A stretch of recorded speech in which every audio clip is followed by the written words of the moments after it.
To kick off the technical program, please welcome Michael Laine. He founded the LiftPort group with the idea that an elevator to space could and should be built commercially. The concept for LiftPort was simple: to develop the subsystems and precursor technologies needed for the elevator, and to commercialize these as a method of payment for the larger, longer-term project of building the elevator itself.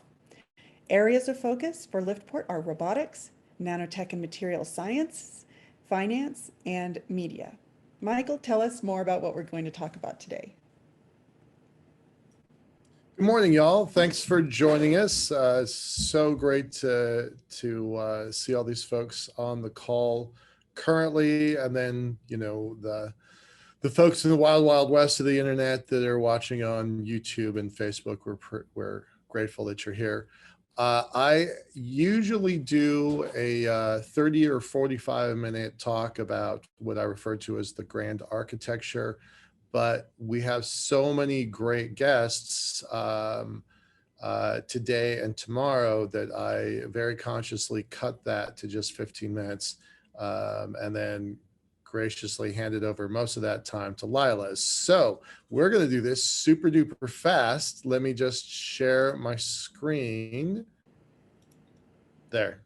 Good enough? Yes, sir. Thank you very much. All right. We're going to blast through this. So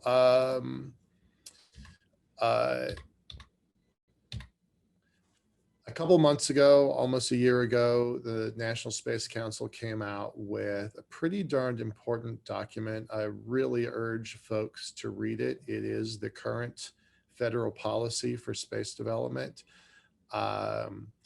It is a very dense document that has a lot of stuff that folks in our community should really pay attention to.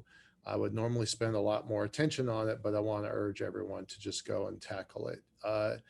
Surprisingly, it's very readable, which for a government document, that's pretty rare. It focuses on 5 main areas. The ones that we're going to pay attention to are commercializing LEO and returning to the moon to stay. Now, this document lays out the near future of what's going to happen in space. And I have about 100 slides. I'm not going to share about that, but the gist of it is it's a very ambitious program, and I'm super excited about it. Later today, in just about an hour and a half, Lieutenant General Quas is going to join us. Unfortunately, the chief scientist of U.S. Space Force is not able to join us, but this is some of the comments that they've made regarding some of these topics.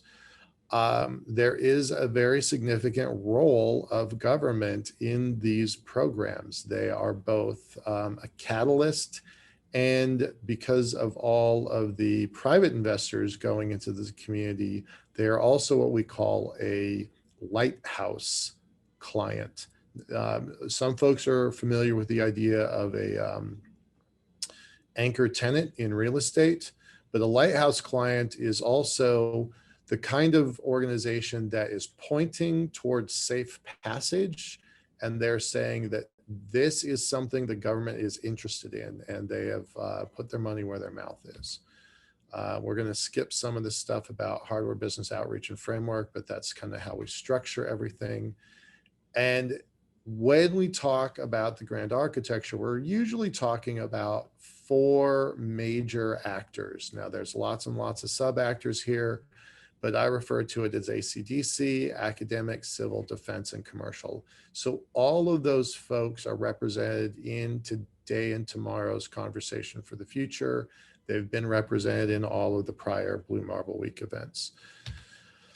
So this is, my opinion about how space is going to unfold in the coming next 15-ish years, 14-ish years to 2035.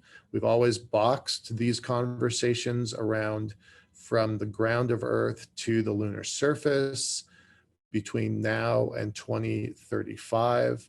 And it's going to kind of unfold in a very specific way, I think.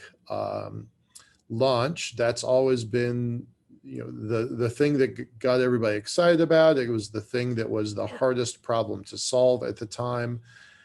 I would say with about 10 reusable rocketry companies in America in development, and probably double that number offshore in other parts of the world, I would say that either launch is solved or it is near to being solved, which allows for communications and Earth observation to blossom. That leads us to in-space transportation.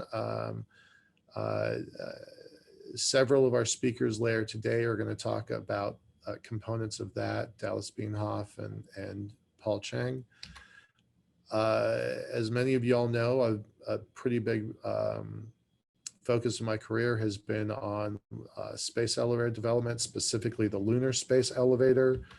I think that enables space stations, ultimately mining, and really the largest part, the hardest part of space is the reason I got into it in the first place. Now, I owe a lot to my good friend, now deceased, Ralph Nansen, who got me on this path of space in the first place. I originally was going to join his team on space-based solar power.